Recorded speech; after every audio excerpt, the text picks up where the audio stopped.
Beep, beep, beep, beep, beep, beep. Hello, hello, hello, and welcome to the Court of the Edijester, where we have some good news. Some good news.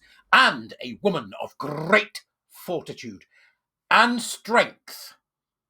Okay, and strength. So we can see the headline today. We can see the headline, and it's another article from the Telegraph, who currently appear to be on fire. So I'm more than pleased to report on this particular report. I'm more than pleased to repeat. Come be a warrior teacher, by the way. Come and join us. February start. It's going to be great. You know, I need it. Buy me a coffee. Subscribe. All the usual. So here we go. Civil servants. You know, so I think we should have uncivil servants. HMRC, what the f do you want? Civil servants will no longer be labelled transphobic for expressing gender critical beliefs under new guidelines. The Telegraph understands. Really? How are you going to do that then? I'm intrigued to see what they do. This is, or they just go in, well, we'll do this now because they've had their bottoms spanked legally by a marvellous woman called Eleanor Francis. Okay, so 2 Whitehall departments are pledged to revise their gender policies following the settlement of an employment tribunal case with Eleanor Francis, a former civil servant. Miss Francis said she had no choice but to resign after facing workplace backlash for her gender critical views and raised the alarm about a politicised climate of fear in Whitehall.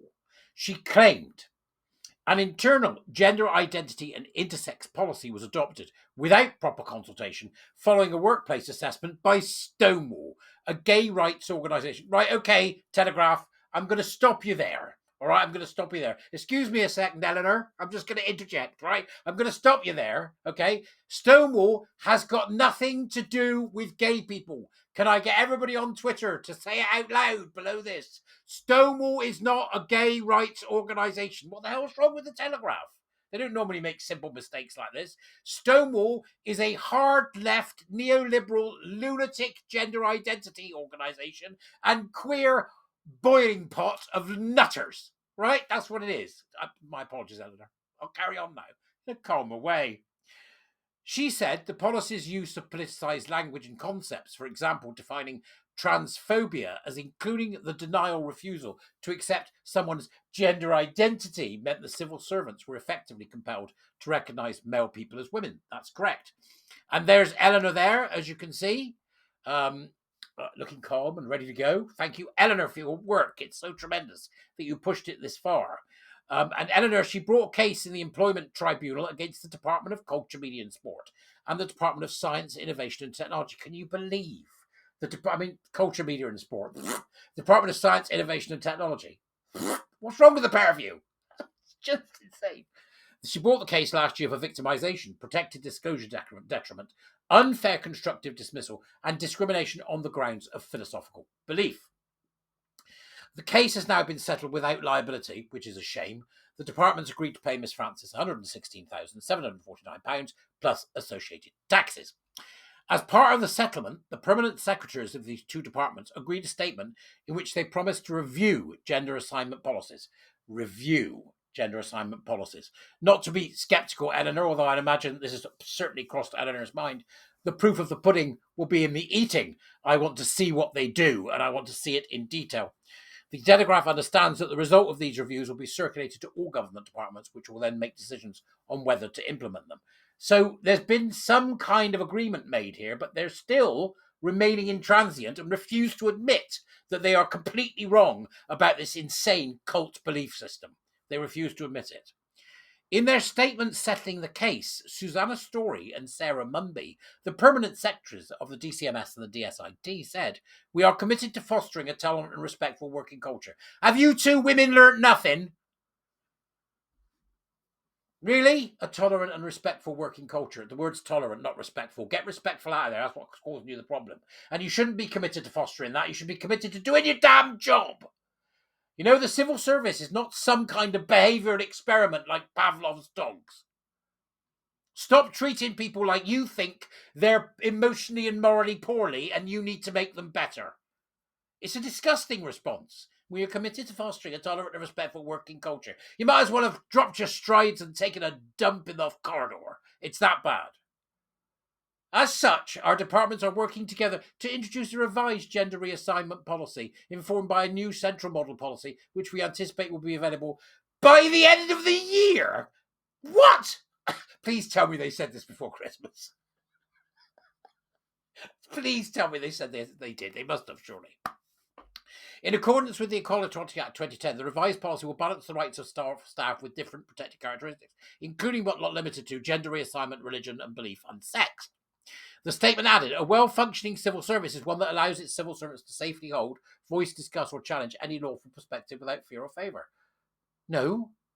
Right? A well-functioning civil service has people who go in, understand what their job roles are, understand what their competency is, what they're needed to do and how they're needed to achieve it, and then will do so without any bother. And if they get themselves upset, their knickers in a twist, or they start arguing about stuff, the civil service then goes, the two of you are going to sort it out, or we're going to fire you both. That's how you do it. It is not your job to allow. It's like a toxic parent. It's unbelievable. And repeal the damn GRA. That's what's caused this in the first place.